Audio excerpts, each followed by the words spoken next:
idea of how this unique type of set is used, take a look at the overhead monitors. In the famous squid fight from 20,000 Leagues Under the Sea, that giant squid was a monstrous marvel known as a full-size mechanical effect. And in the Poseidon adventure, a tidal wave created by large water-filled dump tanks rolls over a scaled-down model of an ocean liner. Well, here at the Disney MGM Studios, we have our own dump tanks and mechanical marvel, this pilot house. Now, this pilot house is a full-size recreation of what you'd find on an actual tugboat. It also serves as a mock-up of the one in our miniature tugboat, the Misfortune. And speaking of misfortunes, if you look in the pilot house, you see a dummy that's going to help us recreate a storm sequence. And I say us because you guys are in on it too. When I count to 3, I want everyone to yell, "Dump it." Here we go. 1, 2, 3. Dump it!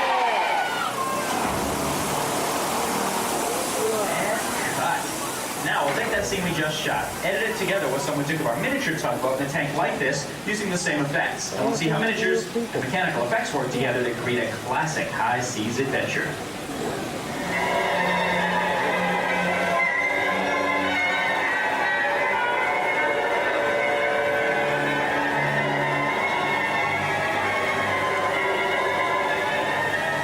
Considering we just dumped over 400 gallons of water on our friend's head, I'd say you weathered that storm pretty well. And what else can we do in a tank like this, you may be wondering? Well, let me tell you. Recreating a full-scale naval battle at sea can really sink a film's budget. That is why we use miniatures like the ones you see in the tank. But how do you film a miniature ship cutting through the ocean? Keep your eyes on the monitors, I'll show you how it's done. If we leave the water surface flat, our ship looks fake, so we add waves. If the waves are too big, our ship looks like a toy in the bathtub. To get around these problems, we use large fans to create small, fast-moving waves. Then we slow the whole thing down to give it the right scale. Add some smoke, sound effects, and music, and our scene is almost complete.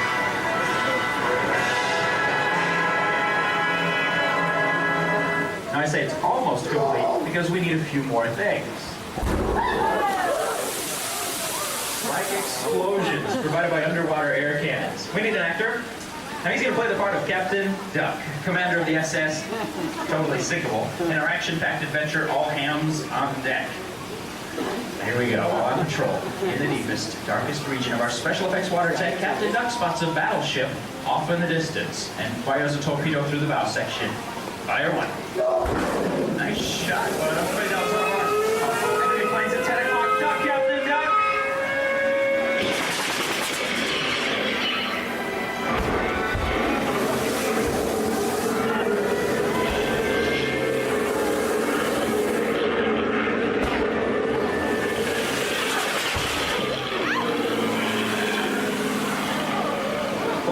I don't know about you guys, but I got something.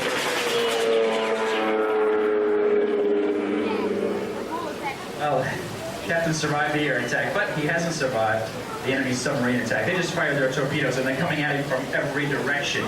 They're getting closer and closer. Captain, you're a dead duck. Now let's take a look at Captain Duck's explosive performance one more time in super slow motion.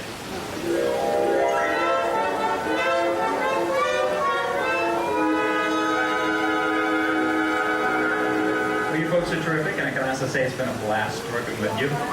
Just everyone, turn to your left.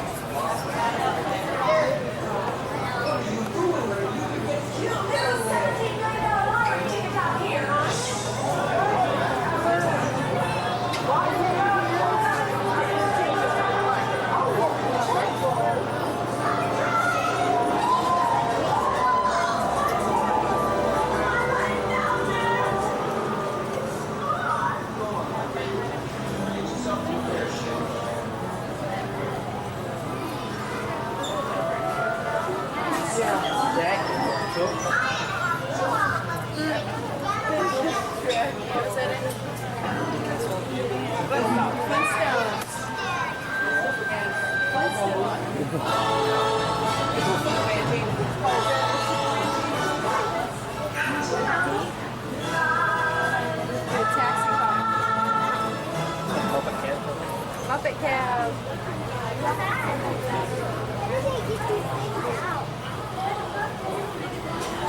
The magic of movie making has more to do with illusion than reality.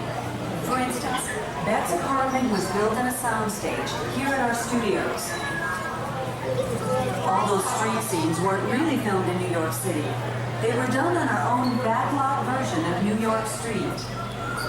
When Beth climbs outside the window, it's really stunt double Carol Nielsen in a matching costume and wig. Back on the soundstage, we recreated the entire apartment. Watch out, Beth! Stunt woman Carol hanging on for dear life. Don't worry, though. She's wearing a safety harness underneath her costume. Beth hangs in front of a blue screen so we can superimpose her over the New York City skyline. The banner fall is a series of shots using both Beth Mom in first or last? Huh? and Mom Carol. in first or last? First. Before this next complicated scene is finished,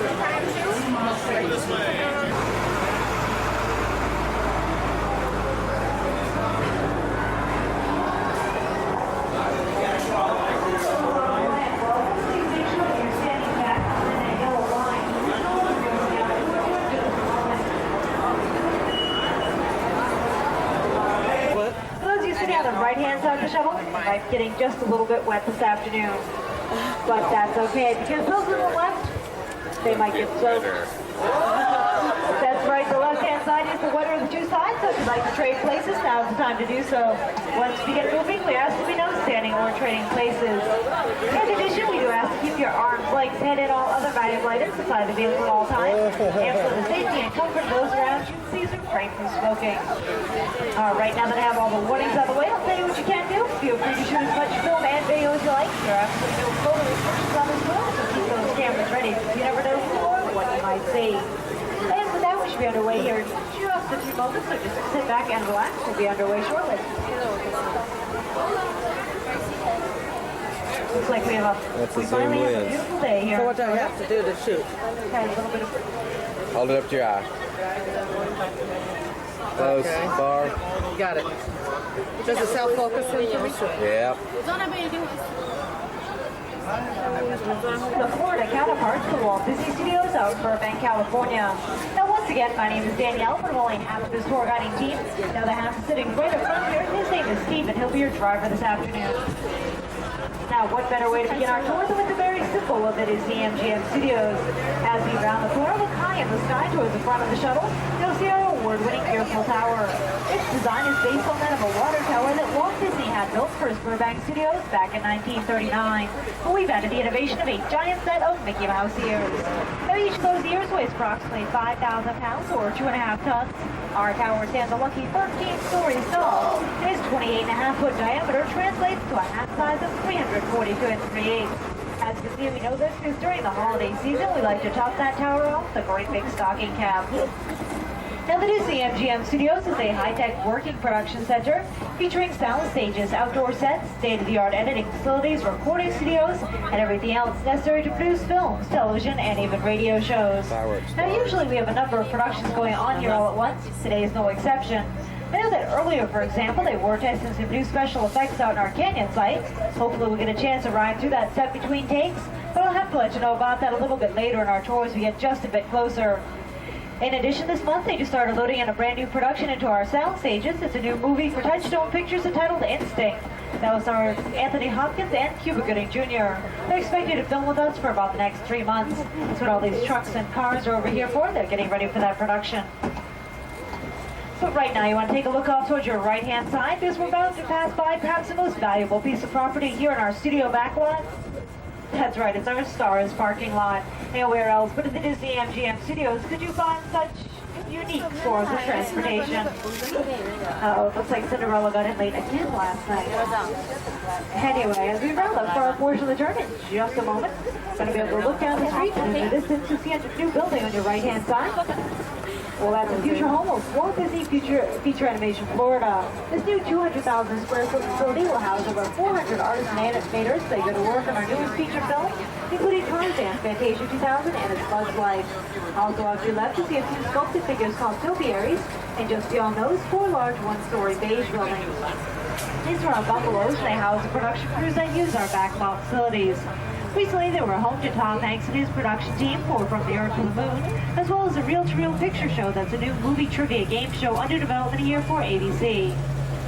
But for those of you who have or plan to ride the Tower of Terror today, you might want to take one last look at our Earful Tower, because that's exactly how far you fall, all the way from the tip of the ears to the ground, not once but twice. That's right, folks, that is 13 stories.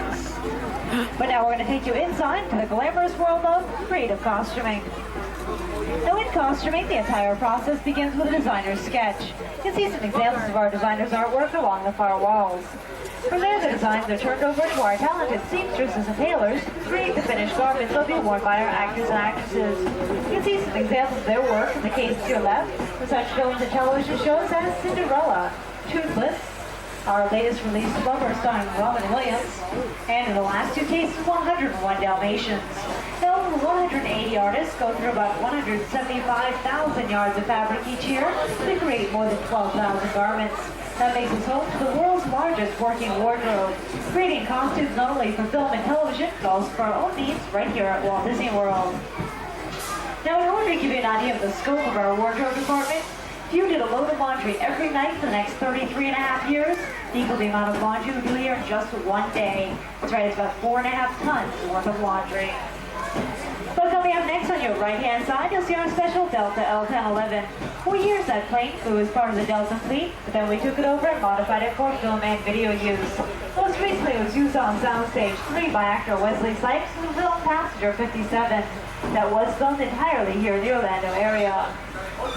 And back on to your left, you'll see our scenic shop. It's here that carpenters design and maintain sets to be used not only here in our backlot, but also out on location as well.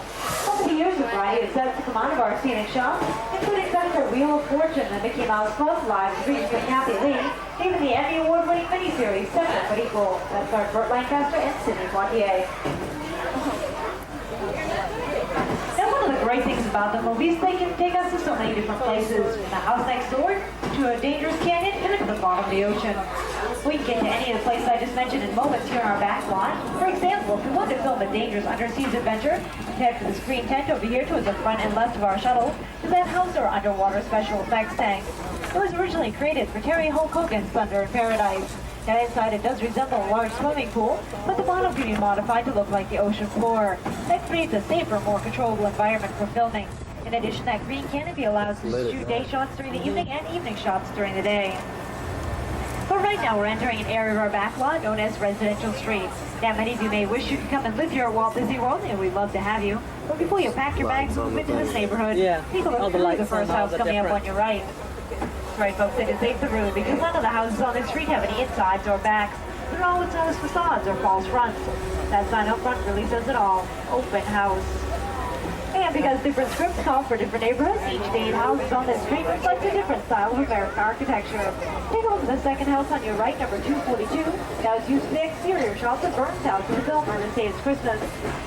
And speaking of Christmas, you may have noticed a few lights and decorations here on Residential Street. These are all part of our annual Osborne Family Spectacle of Lights. This Christmas light display includes more than 3 million lights. You get a chance to look at those firsthand a little after 6 in the evening. That's when we open the street up, and we'll walk down and enjoy the Christmas lights as well as the little Christmas music. So I invite you all to come back and take a look around. But right now you want to take a look off towards your left-hand side because we're now passing by perhaps our most famous house here on Residential Street. For 7 seasons it was home to the Emmy Award-winning Golden Girls, Rose, Blanche, Dorothy, and Sophia. The exterior shots were filmed right here in our back lot. The interior shots were filmed on a soundstage in California. Next, we have Alice's house from the Disney Channel's Adventures in Wonderland. And just across the street, you'll see the home of the Golden Girls' wacky neighbors, the Westons, from Touchstone Television's hit sitcom Empty Nest, starring Richard Mulligan, Dinah Manoff, Christy McNichol, and Bear the Dog as Stripus.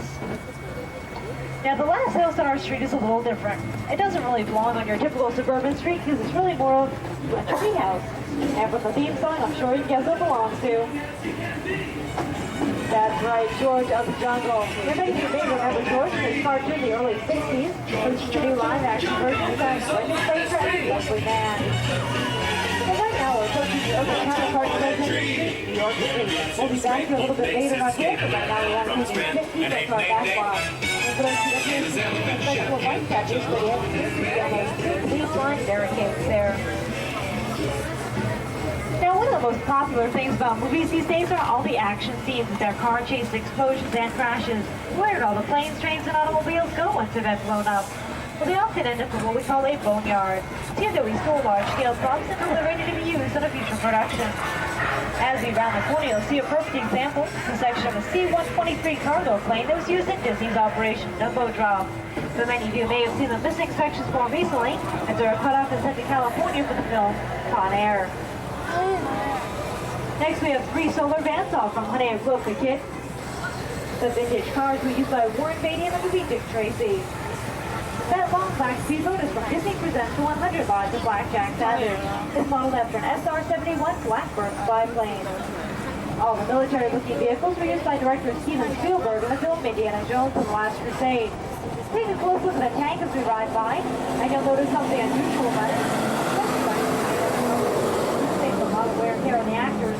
Just especially important in that film, Harrison Ford likes to do his own stunt work. Next, we have 3 acting waste disposal trucks, all for 101 Dalmatians, followed by a group of props from Roof-Frame Roger Rabbit. There's 3 blue planets were created to show the different stages of construction that car went through throughout the film. The large menacing-looking vehicle is first Pitmobile, and just beyond that, you'll see a big orange trolley car.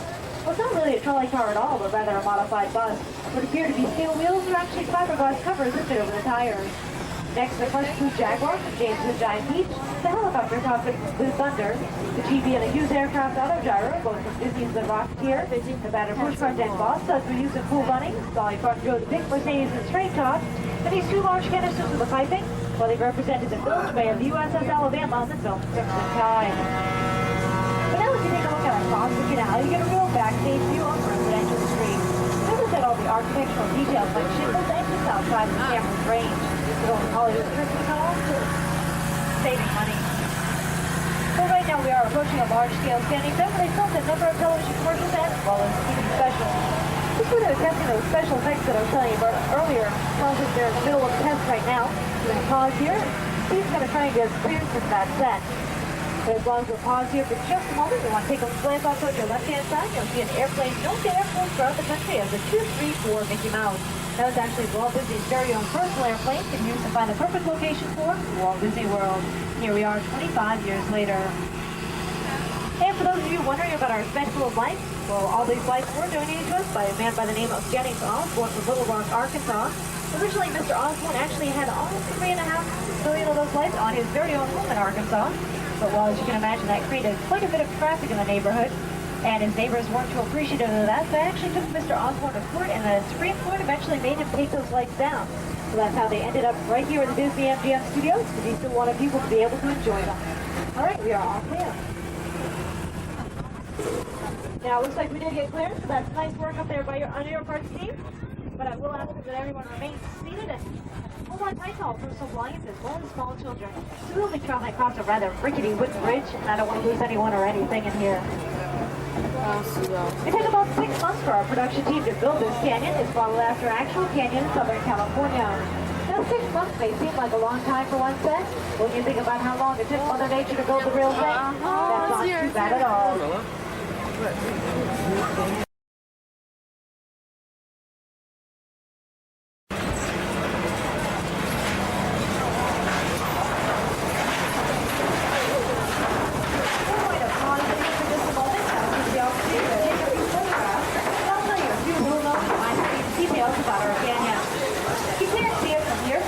Just up overhead is a large platform for production crews mount their cameras so they can shoot down into the set. As you look out across, you'll notice that large oil tanker. Well, we couldn't just drive that in across the ravine, so I actually had to hoist it up over the canyon wall and lower it down into place for this shoot. Now, when I was up here earlier, they were testing great rain effects. Hopefully they'll do that for us before we leave. But as I was saying earlier, we create just about anything here in the studios, including, well, the weather. Guys, is there anybody up there? I think let's do that rain effect for just a minute. Ah, there it is, thanks. So the rain effect is created by high-powered rain cells that are located just outside of the camera's frame. These rain cells are fitted with special nozzles that shoot the water out into the crisscross pattern. It gives it a more natural look to the solid. They may notice the rain was perfect about the first third of the canyon. Do you want to do? No, guys, just one of the rain effects.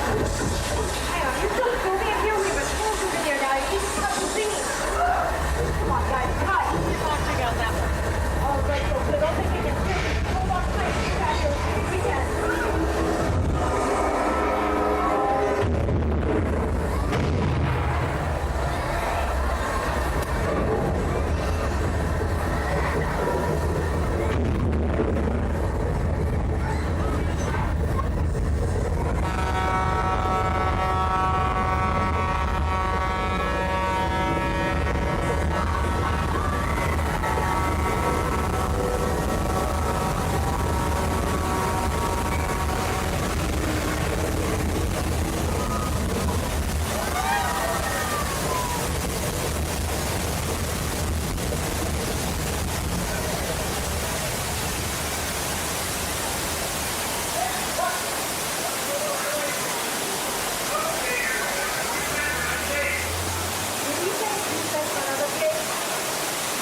See, we're on the dry side.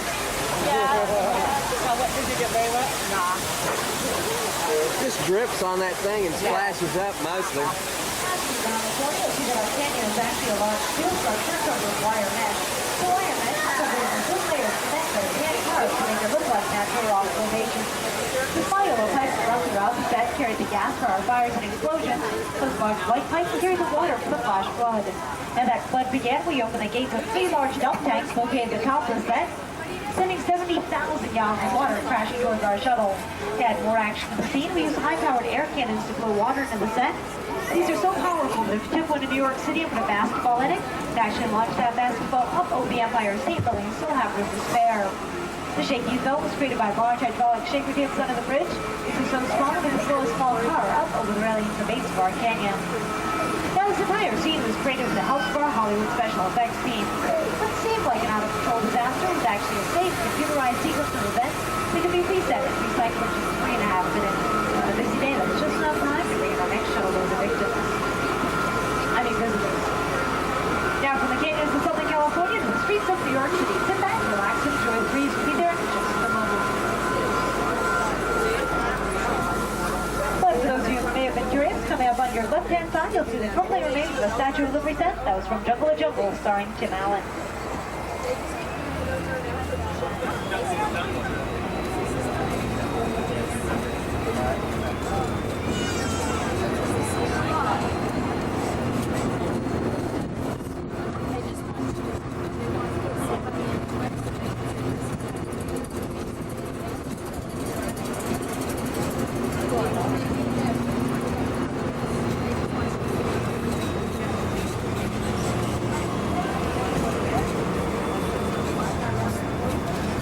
Up the speed when they can today. Normally they don't do that. Yeah. Terry Hall book is under red ice. Now, as we round this our final turn of the tour, we need to glance off towards your right-hand side to see the back of our Backlot Theater. This currently holds the live-action stage show The Hunchback of Notre Dame, based on our 34th full-length animated feature. Now, this is an excellent show. I highly recommend that you go see it, but I also recommend that you go there about half an hour in advance of the posted show times, because it is very popular and tends to fill up rather quickly. And some of you may remember that small-town chapel at the end of Residential Street. Notice as we pass by that our small-town chapel is turned into a big city cathedral. That's rather appropriate, so we're now approaching our very own place of the Big Apple, New York Street. In just a moment, we're going to drive by the Washington Square Arch. Even though there's a staging set up here, I think you'll still be able to get a glimpse of our New York City skyline right here in Central Florida. The illusion of height on that street is created through a little trick we call forced perspective. Though our Empire State Building does appear to be 100 stories tall, just like its New York City counterpart, ours actually stands about 4 stories tall. It's a large map, meaning called a flat. And for those of you who may not be aware of what all that staging is set up for, this evening Kevin Bacon, his brother, the Bacon Brothers, will be performing, as well as the Doobie Brothers. They'll be playing music to bring in the new year. I think we're also going to have some comedians out there as well. So you might want to check that out. These are still times for more information of what's on your guide now. So right now we are approaching the end of our tour. In just a few moments, you'll access to the American Film Institute Showcase. This house is across from the Golden Era of Hollywood, as well as more recent films like Flubber and television shows like Home Improvement. It also provides the only entrance back into the park. Now, some of the things you can look for in the American Film Institute include some of the speeder bikes from the Star Wars trilogy, a dress worn by Betty Davis in Death on the Nile, and a script given to Clark Gable upon completion of Gone with the Wind, as well as our newest edition, that is our Flubber edition, have the car used in that film, as well as some of the other sets and thoughts from that film. So take your time, look around. But once again, as I was saying, if you want to exit out through those sliding glass doors to the front and right of the shuttle, as they do provide the only entrance back in the park, but please wait until you're out beyond that yellow line before unfolding any strollers so we can shut the door safely behind you. Well, once again, my name is Danielle, your fabulous driver, Steve. And we have Diana, Ricardo, and Kevin out there in the dock to answer any questions that you might have. We hope that you've enjoyed our tour, and we hope that you have a great day here at the studios. Here come the door, and thanks again for joining us, and have a happy New Year's Eve.